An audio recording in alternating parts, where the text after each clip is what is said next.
तो एटीट्यूड ये रखना है काम करने कि मुझे सब कोई अनुकूल हो तो देखो मैं कैसा काम कर पाता हूं, वो एटीट्यूड नहीं है, गलत है। आप अपनी टीम को अनुकूल होकर सबके पास अपनी एनर्जीज डेवलप करके टीम वर्क बढ़ा के कैसा काम कर सकते हैं, वही सफलता है। तो that comes in attitude. Don't expect others to change, otherwise everybody is expecting others to change.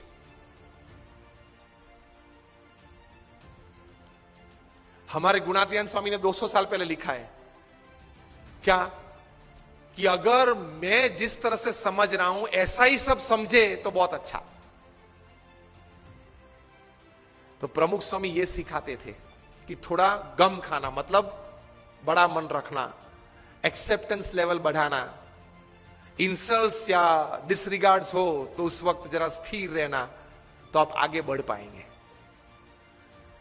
You are not checked by your performances. You are checked by how you handled failures. Fortune 500 के बारे में तो आपने सबने सुना है ना, Fortune 500 companies, उसमें से कहीं सीईओस को मैं मिला हूं। नेशनल इंटरनेशनल सेमिनार्स में हम मंच पे साथ में रहे हैं। अभी 2 साल पहले शिव खेरा और हम लोग साथ में थे, बहुत अच्छी बातचीत वार्तालाप हम मंच पे बैठे तब हुआ था। बड़े बड़े सीईओस को मैंने पूछा है, मल्टीनेशनल कंपनीज के सीईओस को, कि the person to whom you are paying more than 10 crore rupees per annum in salary, what do you ask them in their interviews? तो एक बड़े मल्टीनेशनल कंपनी के सीईओ ने मुझे पूछा था कि Swami, this is the first time I am asked this, कभी हमने ये नहीं सोचा था। मैंने बोला कि क्योंकि कई एग्जीक्यूटिव्स हैं, उनकी एनुअल तनख्वाह 50 करोड़ 100 करोड़। मैं जागृत अवस्था में बोल रहा हूं।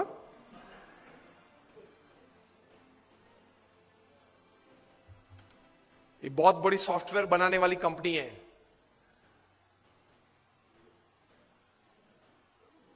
हाँ, इन्फोसिस नहीं, इंडियन कंपनी है, अमेरिकन कंपनी है। एलिसन उनका सीईओ है, एलिसन। ऑरेकल कंपनी है, आप नेट पे जाके ऑरेकल खोलना, एलिसन नाम डालना और उनकी तनख्वाह आप देखना। पिछले 5 साल की उनकी एवरेज तनख्वाह है $400 million per year. Silence. $400 million, $1 million मतलब 65 करोड़ गिन लो, चलो राउंड फिगर 70 करोड़ गिन लो। $1 million is, that is $10 lakh is 7 crore rupees. So 400 million is 2800 crore rupees per annum salary. अब देख लेना, मैं नाम देता हूं, Ellison, ELLISON, he is the CEO of Oracle. अब नाम देख लेना। अभी परसों ही आपने सुना होगा सुंदर पिचाई का, गूगल के सीईओ, पर डे की सैलरी 3.5 करोड़। परसों ही न्यूज थे, हाँ 2 दिन पहले न्यूज थे। In the print media it is today, electronic media में 2 दिन पहले आ गए थे ब्रेकिंग न्यूज में। लास्ट ईयर फाइनेंशियल ईयर की पूरी सैलरी उनकी 1285 करोड़ थी, टू बी एग्जैक्ट 1285.5 करोड़, मतलब रोज की तनख्वाह 3.5 करोड़ की। सुंदर पिचाई, गूगल के सीईओ, अब देख लेना। मैंने इनको पूछा, इनकी एमएनसी की टर्नओवर थी 2.5 लाख करोड़ की। हम दिल्ली में एक फंक्शन में साथ में थे, मंच पे बैठे थे। मैंने उनको पूछा कि दोज एग्जीक्यूटिव्स हुम यू पे मोर देन 10 करोड़ और 25 करोड़, उनको इंटरव्यू में आप पूछते क्या हो? क्योंकि उनके पास डिग्रीज तो एक्स्ट्रा ऑर्डिनरी है, he is a double MBA from LSE और हार्वर्ड, एकेडमिक्स तो पूछना नहीं है। इतनी बड़ी तनख्वाह देते हो तो वो 10-15 साल का अनुभव तो है उसको। 10-15 साल में उसने 50,000 करोड़ 1 लाख करोड़ मैनेज किए हैं, हर साल टर्नओवर किया है, ऐसी कंपनीज में ही बड़ी बड़ी पोजीशंस में वे रहे हैं। तो उनको नेटवर्किंग में पूछना नहीं है, एडमिनिस्ट्रेशन में पूछना नहीं है, HR में पूछना नहीं है, मैनेजमेंट में पूछना नहीं है, ग्रोथ के बारे में आपकी क्या सोच है वो पूछना नहीं है। आप पूछते क्या हो उनको इंटरव्यू में? उन्होंने मुझे एक बहुत अच्छी बात बताई कि स्वामी जी, इन कक्षा के लोगों को जिनको हम ये प्रकार की तनख्वाह देते हैं, उनको इंटरव्यू में एक ही प्रश्न पूछते हैं। I was like very surprised. मैंने बोला एक ही प्रश्न पूछते हो? कहा? और उनका उत्तर वे 20-25 मिनट तक देते हैं, तभी उत्तर पूरा बनता है। That was more surprising. I said what do you ask? He said हम एक ही प्रश्न पूछते और ये पूछते हैं, describe a big failure in your life and how did you handle it? प्रश्न क्या पूछते हैं इन कक्षा के लोगों को? Describe a big failure in your life. आपके परफॉर्मेंस के बारे में हमें कुछ पूछना नहीं है कि मैं पहली कंपनी में था, वहां 200% सेल बढ़ा दिया, दूसरी कंपनी में था, वहां 500% ग्रोथ कर दिया। वो हमें नहीं सुनना है। वो था आप लोग सब जो यहां बैठे हो, जो इंटरव्यू वाले देने आए हो, जिनको हम ये तनख्वाह देने वाले, सबके पास ऐसी परफॉर्मेंस स्टोरीज है। ये कॉमन है, ये हमको नहीं पूछना है। पूछना क्या है? Describe a big failure of your life and how did you handle it. Simple. Performance से आपका कैलिबर का टेस्टिंग नहीं होता। वो तो किसी को भी चांस मिल जाता है, प्लेटफॉर्म मिल जाता है तो कूद लेता है। How did you handle failure? How did you handle a setback? How did you handle a fall in your life? That is important.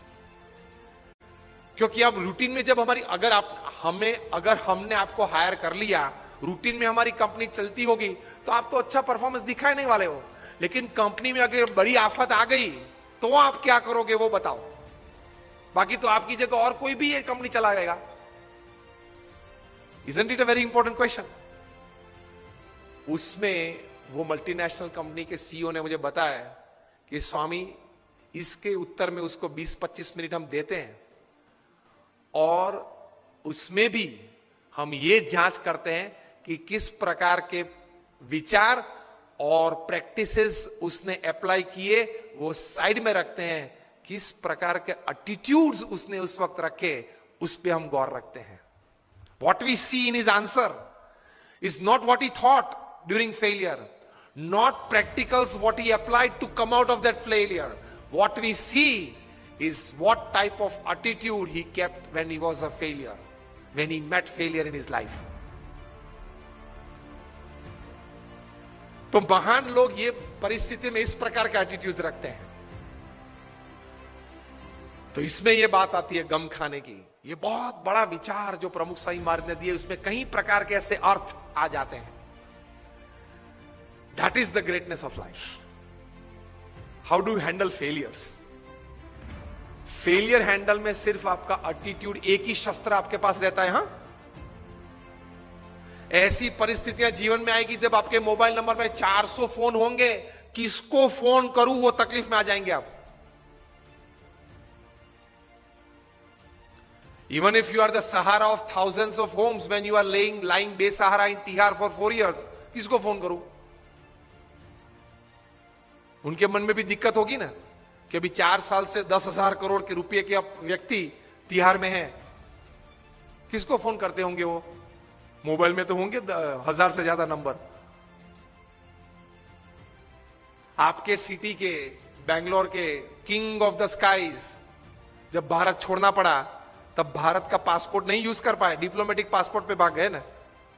अभी वापस लाने की सब प्लानिंग चल रही है।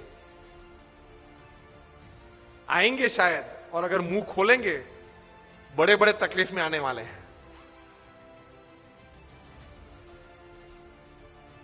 तो फेलियर्स जब आते हैं तब एटीट्यूड्स किस प्रकार का रखते हैं, that is very important in life. Blame game चालू हो जाती है। तो ये व्यक्तिगत जीवन में। तीसरा एक बात कार्य दृष्टि से, कि कर्म करना हमारा अधिकार है, फल पे हमारा अधिकार नहीं है। If there are 100 things which are in your control that you can effect the end result, there are 1000 factors which are not in your control which can negatively affect the end result. Yes or no? आपने बड़ा अच्छा धंधा चालू कर दिया लेकिन government की policy बदल गई तो? आपने स्टैंड का धंधा चालू कर दिया और गवर्नमेंट ने कैप रख दी, क्या करेंगे? रख दी है, और कहीं कैप्स आने वाली है। मतलब there are thousands of factors which are not in your control which can actually effect the end result. इसलिए श्रीमद् भगवद गीता में भगवान श्री कृष्ण ने लिखा है कि you do your job in the best knowledge and the best practices that you have, and result Lord Krishna says I will decide. आपके पूर्व के जो कर्म हैं, आपने जिस भावना से वो कर्म किया है, जिस स्वार्थ से वो कर्म किया है, जिस एक दोनों को धक्का मार के आगे निकल गए हो, वो सब भी गिनती में तो लेना पड़ेगा ना। वो सब वो हिसाब से फाइनल रिजल्ट आता है। अगर ये बात को समझ ले तो आप कभी डिप्रेशन में नहीं आओगे, कभी स्लीपिंग पिल की आपको जरूरत नहीं पड़ेगी। प्रमुख स्वामी महाराज वल्लभ विद्यानगर में थे, तब एलिकॉन इंजीनियरिंग कंपनी के जनरल मैनेजर नटूभाई पटेल उनको मिलने के लिए आए और बोले कि स्वामी जी, मैंने आपको हर क्रिया में सुबह से शाम तक देखा है, पत्र लेखन में देखा है, फिर लोगों को मिलते हुए देखा है, सभा में संबोधन करते हुए देखा है, कार्य में देखा है, फोन पे देखा, कभी आपके चेहरे पे उदासीनता नहीं देखी, स्ट्रेस नहीं देखा, कभी कोई व्रिंकल फ्रस्ट्रेशन का नहीं देखा। ये कैसे बन सकता है? और हम लोग तो एक एलिकॉन इंजीनियरिंग कंपनी चलाते हैं, 90 करोड़ का टर्नओवर है, तो भी अगर शाम को 2 पैग न ले तो नींद नहीं आती है। किसके पैग? छाछ के। 2 पैग अगर नहीं पीते तो नींद नहीं आती, और आप इतने आराम से सुबह में फ्रेश अच्छी नींद हो जाती है। प्रमुख स्वामी महाराज ने ये बात प्रैक्टिकल बताई। प्रमुख स्वामी ने कहा, हम भी काम करते हैं, सुबह उठ के काम शुरू करते हैं, शाम को सोते पहले भगवान को अर्पण कर देते हैं कि आपने मुझे जितनी शक्ति बल बुद्धि दी, उस हिसाब से मैंने अपना कर्म पूरी ताकत से करने का प्रयत्न किया है, ये है वो कार्य, अब आपकी जो इच्छा हो वो मुझे फल देना, कल सुबह देखेंगे। ये सोच के प्रमुख स्वामी ने कहा हम सो जाते हैं, इसलिए नींद आ जाती है, चैन रहता है, स्लीपिंग पिल्स की जरूरत नहीं पड़ती है, और डिप्रेशन फ्रस्ट्रेशन नहीं आते। और हम लोग क्या मानते हैं, मैंने इतना पुरुषार्थ किया ना, अब इतना रिजल्ट आना ही चाहिए। क्या तू भगवान है?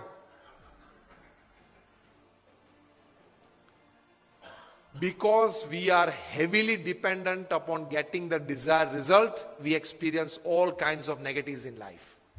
हाँ, गोल तैयार करना है कि 2025 में मुझे ये कंपनी यहां तक पहुंचानी है। गोल तैयार करो और इसके हिसाब से प्लानिंग और हार्डवर्क भी करना है। That is a human Endeavour. लेकिन अगर वो कुछ कम मिला, नहीं मिला, परसेंटेज में मिला, उस वक्त ये समझ एटीट्यूड है कि fine, I worked the best that I can, results I accept it.